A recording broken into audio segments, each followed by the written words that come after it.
Ready?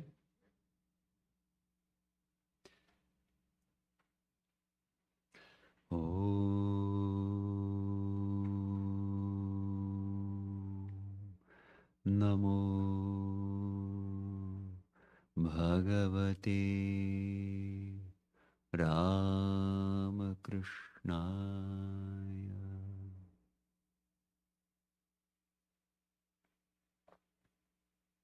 So we've been singing, or reading at least, this profound hymn to Sri Ramakrishna. Now let us remind ourselves of the melody and the rhythm, because it is at this point that the tal, the rhythm, completely changes.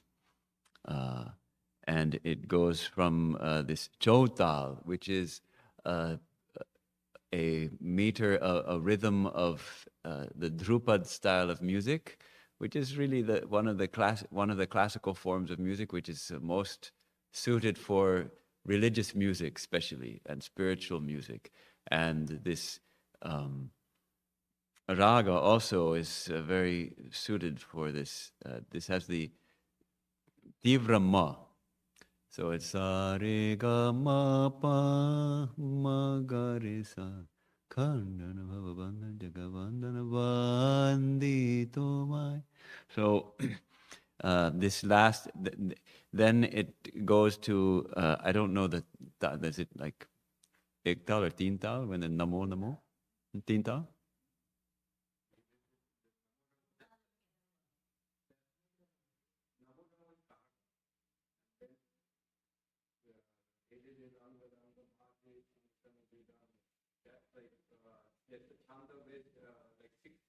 Okay, it's kind of like kirtan style at this point, isn't it? Maybe it's just so whatever it may be. It's so let's just remind ourselves this hymn creates this profound mood and this slow rhythm, and then again the whole hymn is sung, but faster, twice as fast, exactly twice as fast, ideally, and then finally that last.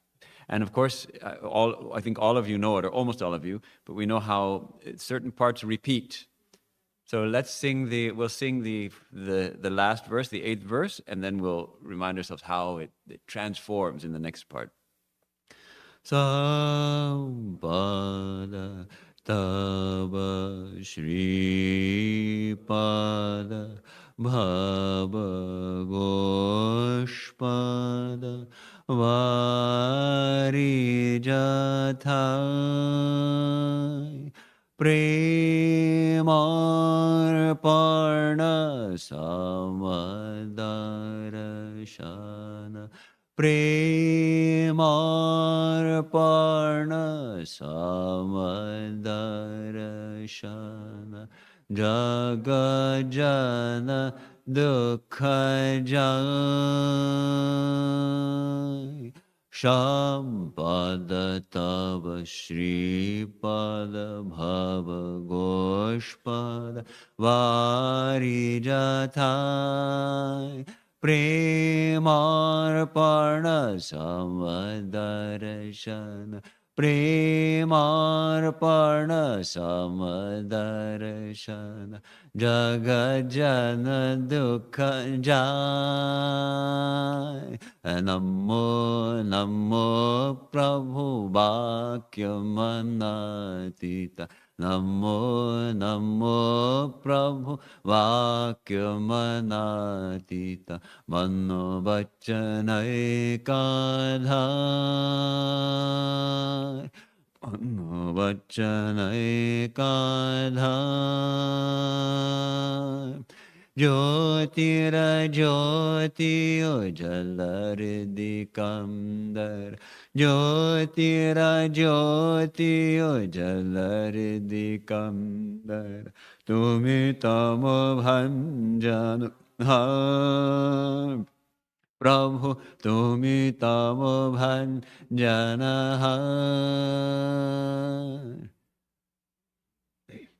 So we see how the mood is changing, and actually even that is a little slow. It actually comes a little faster than that.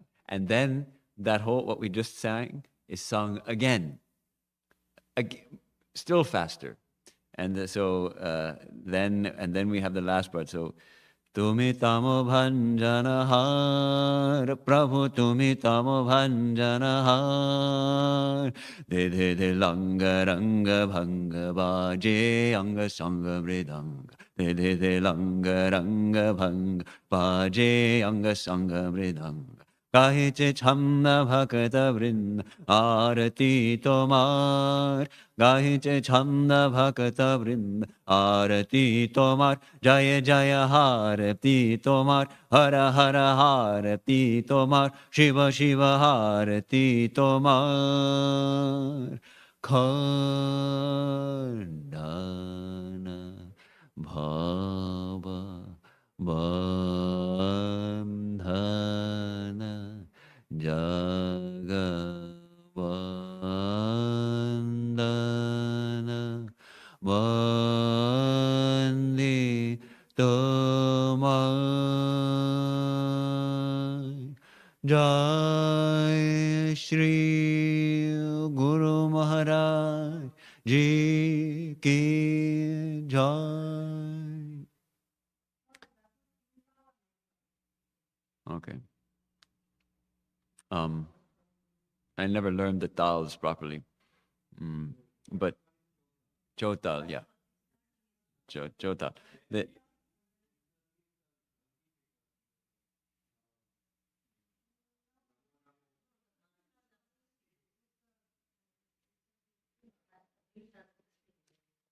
So see, the first part chotal is a 12 beats, 12 beat cycle, but it's interesting because it's not just 12 beats, it's 4 4 2 2. And so that's, if you don't know a little bit of Indian music, it doesn't make sense. What? 4 4 2 2? So it's counted as 1 2 3 4, 1 2 3 4, 1 2 1 2. And that's also the way the little cymbals are played.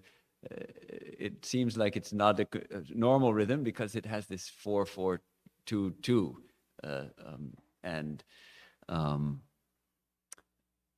So we have closed the eighth verse with this sort of celebration of joy that Jagajana Dukkha Jai, the misery of the world goes, the people's misery lifts, it goes, because the world teacher has come, who is the offering of love.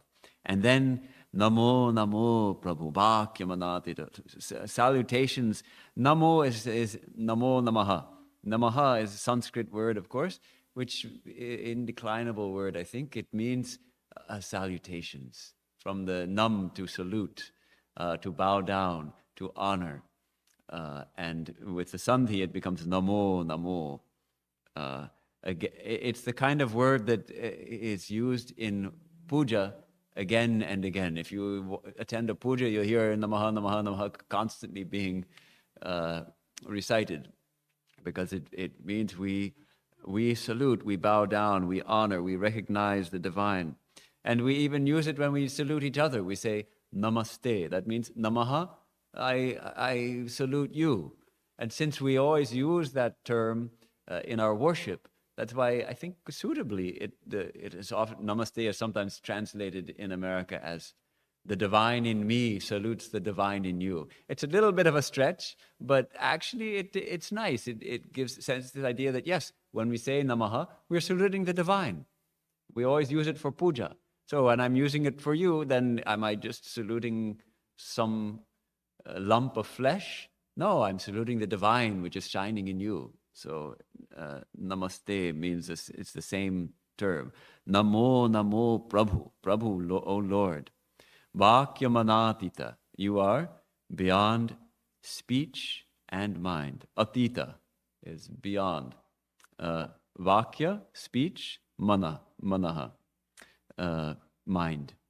This is the scriptures come back to this again and again, that the divine is beyond our ability to describe it. We cannot actually put what is the divine. We cannot think it properly. We cannot explain it in words. Sri Ramakrishna would often say, I want to tell you about what I experienced in samadhi, but I cannot. By the time my mind comes down to where I can speak, then that experience is no longer, I'm no longer in that experience. I cannot tell you about it. He could only sort of give some hints, like how he described once the experience of samadhi as like the experience of a fish kept in a small fish bowl, and then you bring it to a lake or a river, and you let the fish out into the river, and it's completely free. The samadhi is something like that. Yet, so Namo Namo Prabhu, we bow down to you, we salute you. You are beyond our ability to even describe you. You are beyond even our minds to be able to conceive of you. And yet, Mano Vachanaikādhār, you are the one support of mind and speech. You are because the divine is pure consciousness. Without consciousness, where comes the question of speech? Where comes the question of thought? Where comes the question of our minds?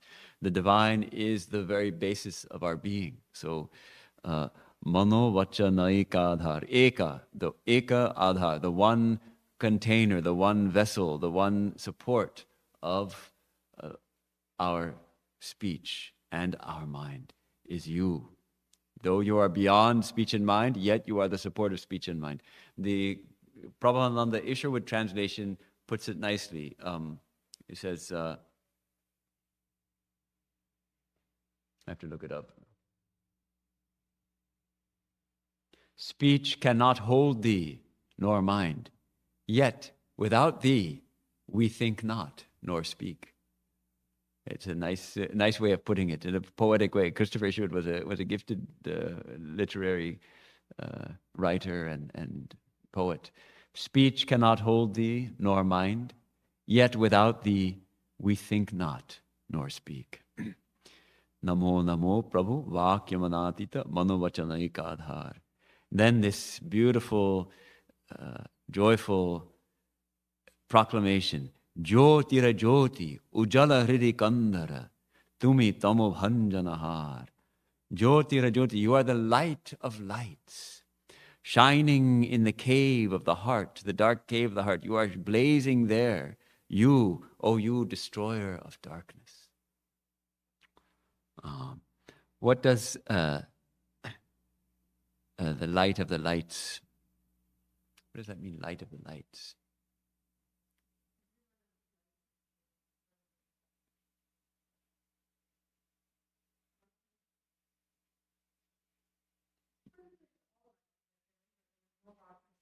No darkness, the light of lights. Actually, light is like the sun. When the sun shines, you don't need anything else to illumine it.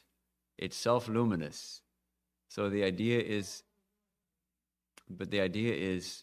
that what enables us, I see light now. I see light coming through the windows, and I see these lights. There's nothing needs to reveal them, but what enables me, why do I have the experience of these lights?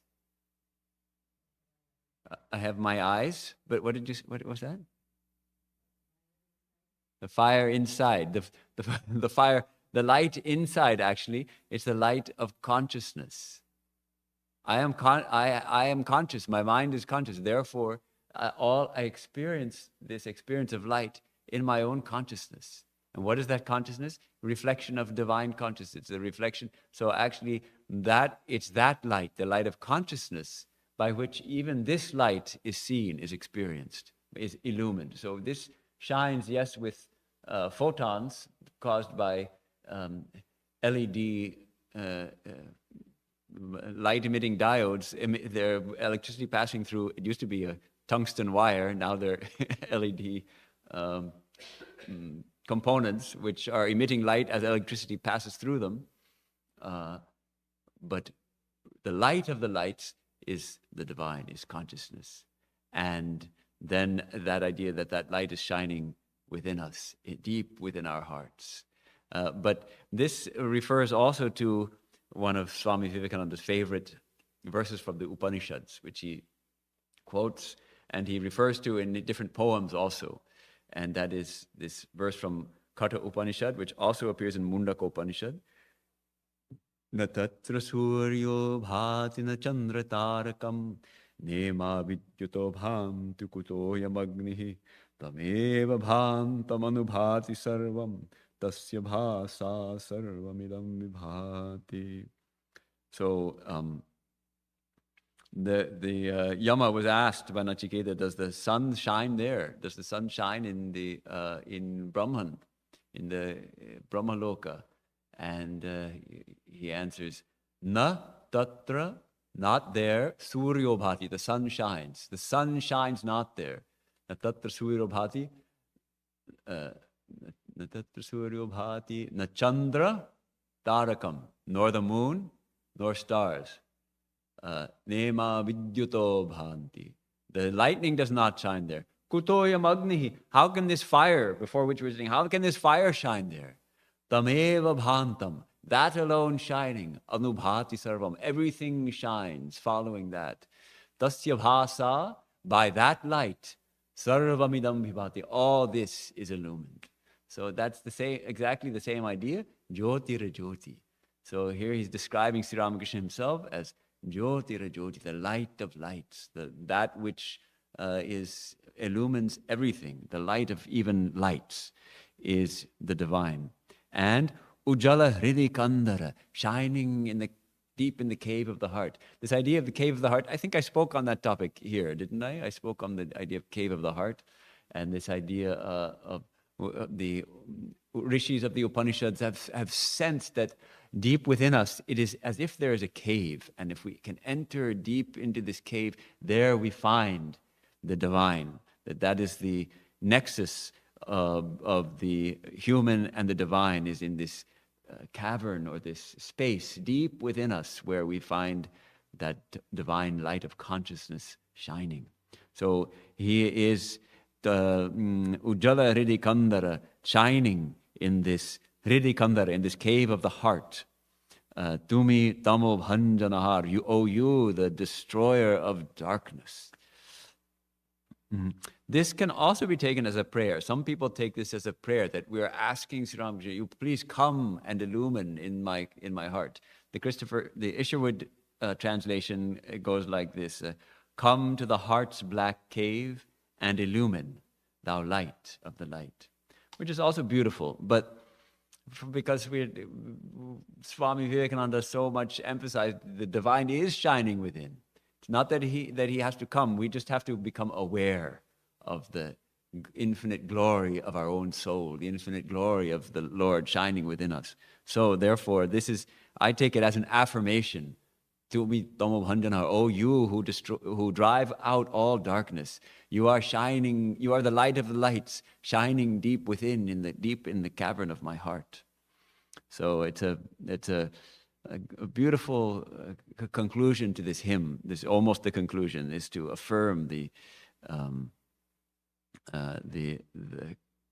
true nature of the divine as one beyond speech and mind, yet the support of speech and mind, without which we could not think, we could not speak, and the light of lights, the pure light of consciousness shining deep within us, the destroyer of all darkness. Then the rhythm changes again, and we have these words which are expressive simply of the music, of the joy of the music. Dhididilanga ranga bhanga. And I've looked up various places to see if there's any kind of meaning to the words other than that. And let's see, this particular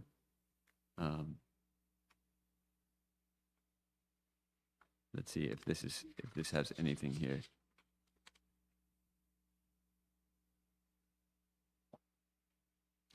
This might be a stretch, but this particular book translated by Swami Asutoshananda, he says that dhedhe is a corrupt form of dhei, which stands for the style of vibrant dance. That langa means a meeting. Ranga bhanga means swinging sideways, immersed in the mood of the song. Bhaje, playing. Anga, group. so the group of devotees is playing with of course, with Sangha Mridanga, with the accompaniment of the Mridanga, or the Bhakawaj is a kind of Mridanga. So that we can understand, Bhaje Anga, Sangha Mridanga. With the Mridanga, with the Bhakawaj, we are gathered together. Anga, Sangha, Mridanga. Anga, Sangha, together the community of devotees has gathered and is playing this song with this Dedide Langa Ranga Bhanga.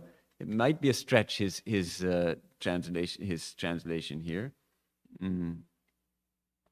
The way he has put it is, immersed in Ramakrishna consciousness and oblivious of the external surroundings. Some are vibrantly dancing and some are swinging sideways in unison to the song. So it's a little bit of a stretch. Otherwise, typically, Swami Harshananda takes this particular line as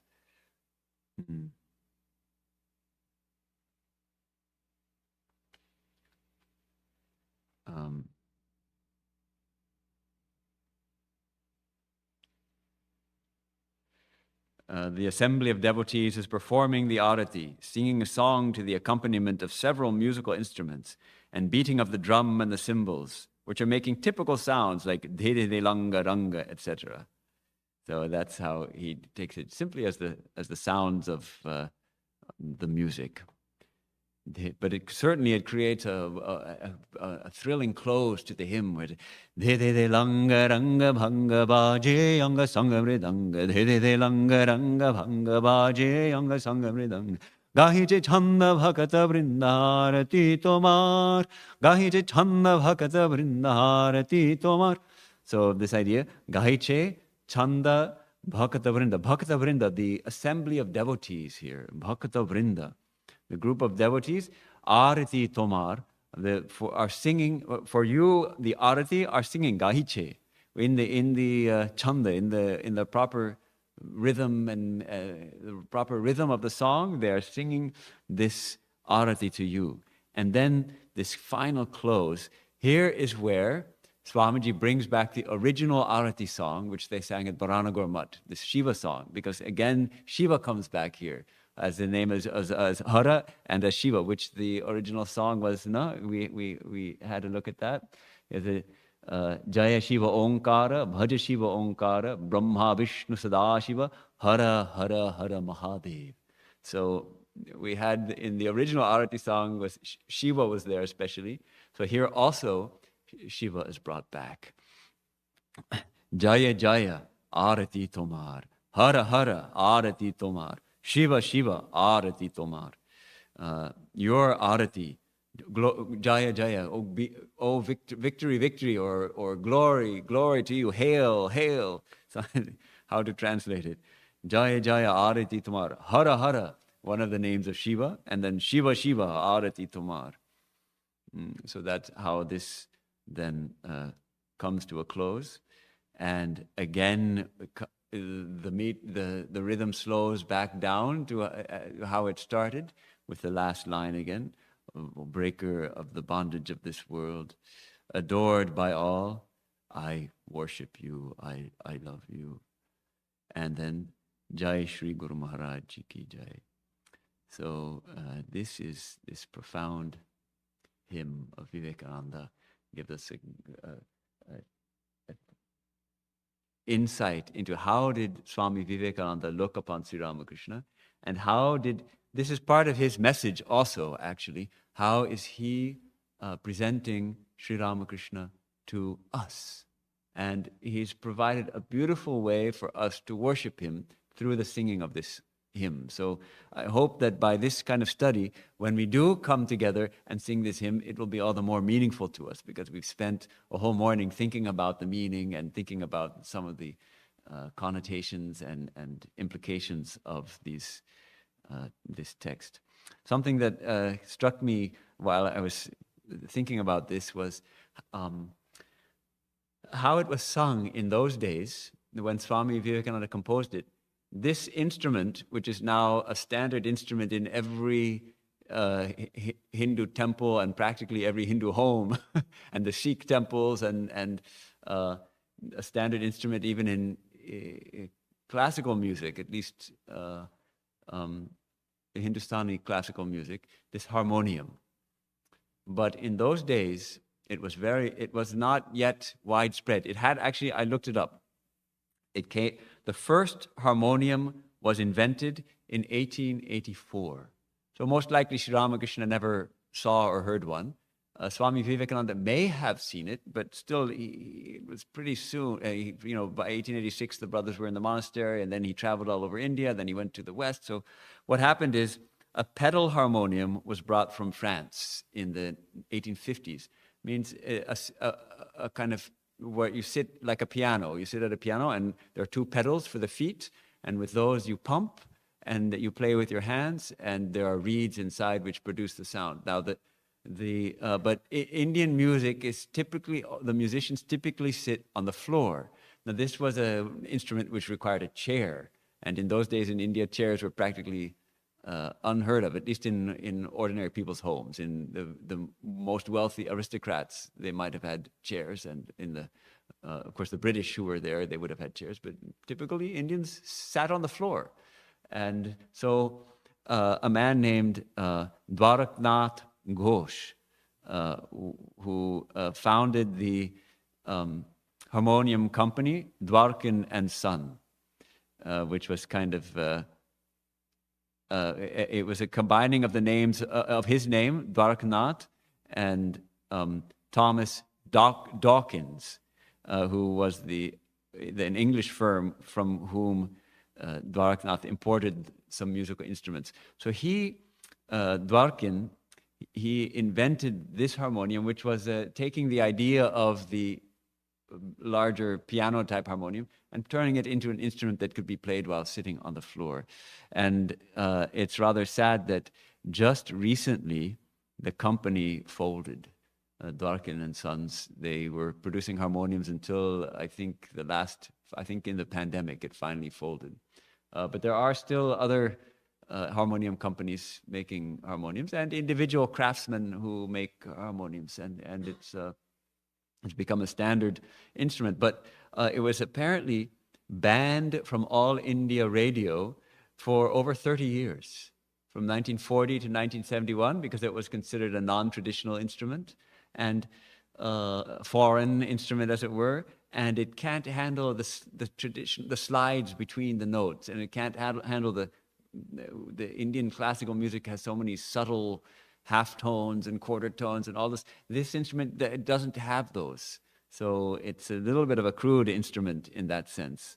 But we have to acknowledge that it has now become firmly ensconced as a major instrument in Indian music, both popular and also classical. So we use it. But almost certainly, it was never played in Swamiji's lifetime with the harmonium. It was played with tanpura, surely, and possibly violin or esraj or something, and the pakwaj. Really.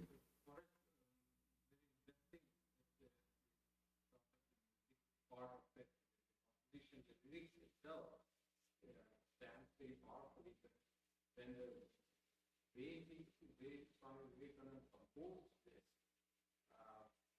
specifically, I feel that there was, by design and very, very intelligent design, to even to the people that don't know the lyrics, this song attacks. Yeah. I'm wondering if you shared a little bit of like where the Kingdom was, the flow of the music, the flow of the rhythm.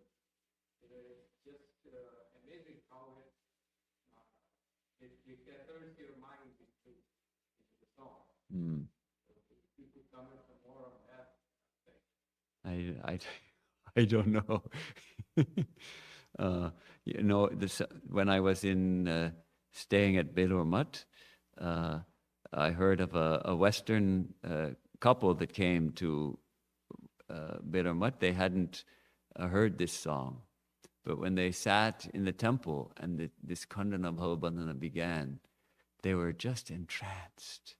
And they were just so inspired to hear this music So, as you said, if you don't know the words, they had no idea of the words. They'd never heard the song before. They didn't know anything about Indian music, nothing. But they sat in the temple surrounded by devotees singing this hymn, and they were profoundly moved by that experience.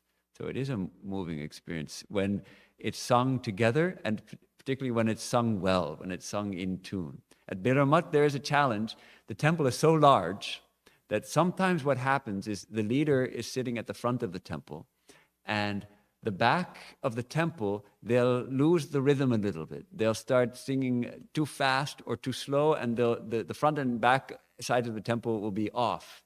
So they have actually two pedal organs, like we were just talking of the pedal harmoniums. They have two, one on either side in the wings, right in the front of the temple, and those are also played to increase the volume to keep people at the proper pitch. And then they have two brothers which will play very loudly the little hand cymbals. I guess they call them the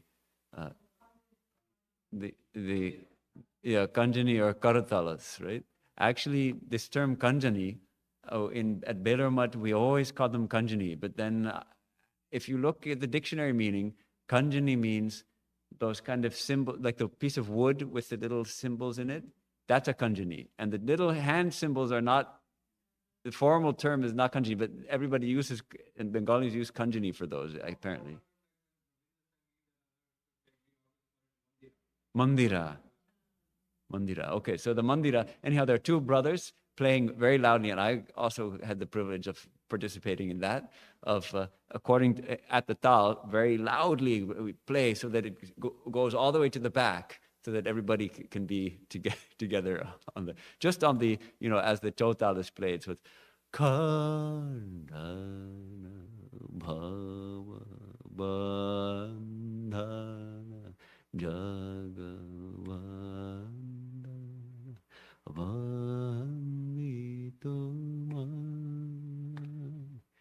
like that. So that's how. So it's worth it to, if we had a pakawaj player who could come and play with us. Did anyone know a pakawaj player? Joydeep must have some contacts. Oh, you have? Uh-huh.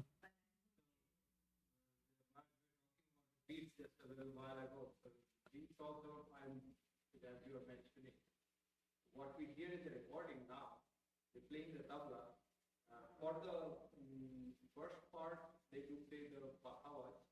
I've seen it play the tabla for so what happens is in bhava, the chotal and the these are a little bit very serious tal, and they fit the bhava tone. Yes. Right. Right. Yes. More modern. Yeah. Same thing like harmonium back in those days. Tabla was not used in devotional music. So we will be mainly based on bhava. The folk side, they're both Vedanta style, because the whole is also used a lot in devotional music for the kirtan. Now, that's why the tal, but if you see written in most Ravindra Sangeet and this kind of devotional songs, be like chotal, ektal, although like that ektal is like dabra, but in Bhagavad bowl there is no dabra, it's like ektal, so they will write ektal. And same thing with the tintal, like you mentioned, the tintal is also, there was no bhajni or tal, because these were thought to be like a folk music time, for light music at conferences. When it comes to Jesus, they will have to say that, okay, tintal or ektal. But right now, what we see an evolution happen, and when we are playing that in a very fast tempo, the namo namo, that part, they are playing very fast bhajni. So in Bhagavad we call dinka, and it's a special way to play. And I just wonder, I went to Belurmat last time, and I heard this song live, and the instrument they use there. I forget, we do use Tabla at Belur Mutt? I never saw, unless they've changed. For khaṇḍana. Usually it's only I'd be surprised, but then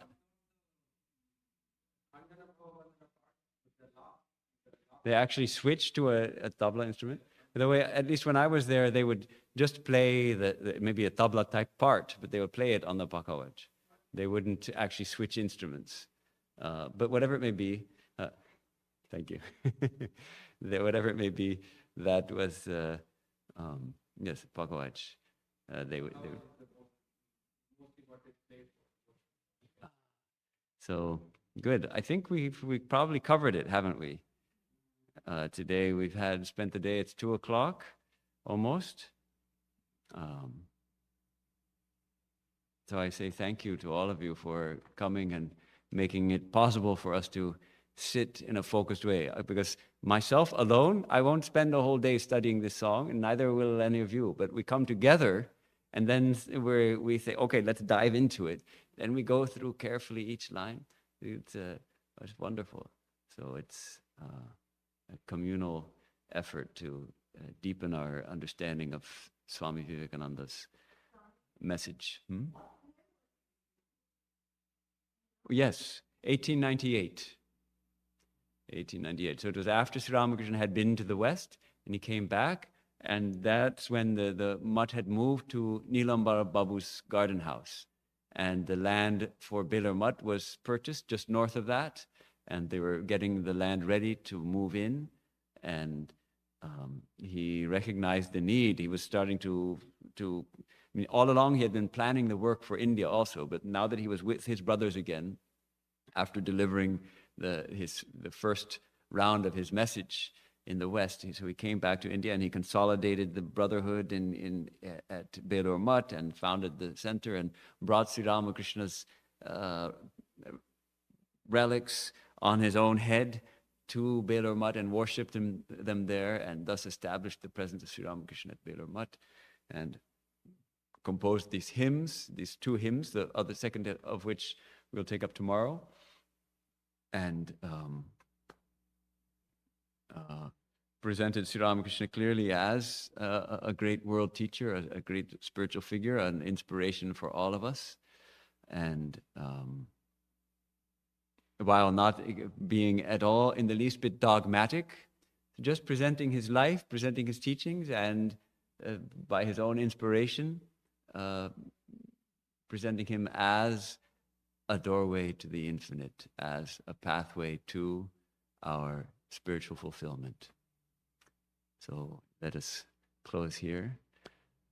Om asato ma sadgamaya tamaso ma jyotirgamaya mrityor ma mritangamaya aviravirma edhi rudrayate dakshinam mukham tena mam pahi nityam.